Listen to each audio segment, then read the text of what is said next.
tuna safari kwa nzuri na imani kwa jioni tutakuwa tumeshajua hali iko vipi kwa wachezaji. Kwa hiyo ila so far hakuna shida yote, tuko vizuri.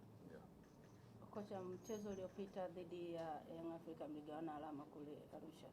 Mchezo mwingine wa kesho, kimbinu sasa utakuwa mchezo aina gani?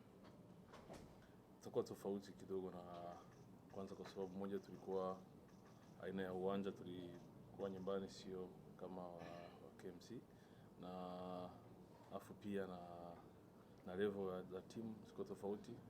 Kipindi kile tulikuwa bado tunatafuta the rhythm, lakini kwa sasa maana tuko vizuri na imani kuwa itakuwa mechi nzuri bora kwa upande wetu. Shukrani sana. Nakaribisha maswali kwa mwalimu. Kwanza sisi tutakuwa na malengo ya kimataifa ya top 4, tutakuwa na hayo malengo. Wakati nimeyazungumzia sana, malengo yetu ilikuwa ni ya kwanza ni kutambulisha, sababu ni timu imepanda imeanza msimu huu, ni kutambulisha timu yetu kwenye Tanzania, wajue kawa kuna timu TRA imekuja. So kwa mechi yetu ya kesho, moja ya timu au moja ya mechi ni nzuri kutambulisha timu, kwa hiyo ni mechi ya kesho. Kwa hiyo sisi tuko kwenye malengo yetu, tuko pale, hakuna kichobadilika. Tuna approach tukijua nini tunahitaji.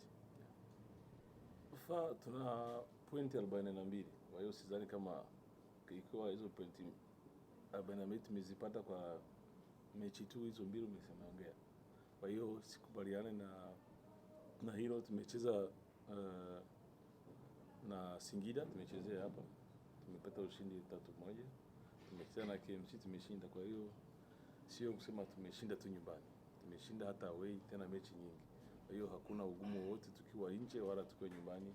Timu ni ile, maandalizi ni tofauti tu. Kwa hiyo hakuna utofauti wowote tu. Sisi tuna approach mechi tukijua kuwa tunahitaji kuendelea kwenye malengo yetu, kama sisi nimesema, kuweza kuendelea kutambulisha timu yetu. Swala la mwisho, moja ya mbinu nzuri ya kudefend ni kuattack. Kwa hiyo tutashambulia zaidi, ili nao wapunguze kutushambulia, wakuje kudefend.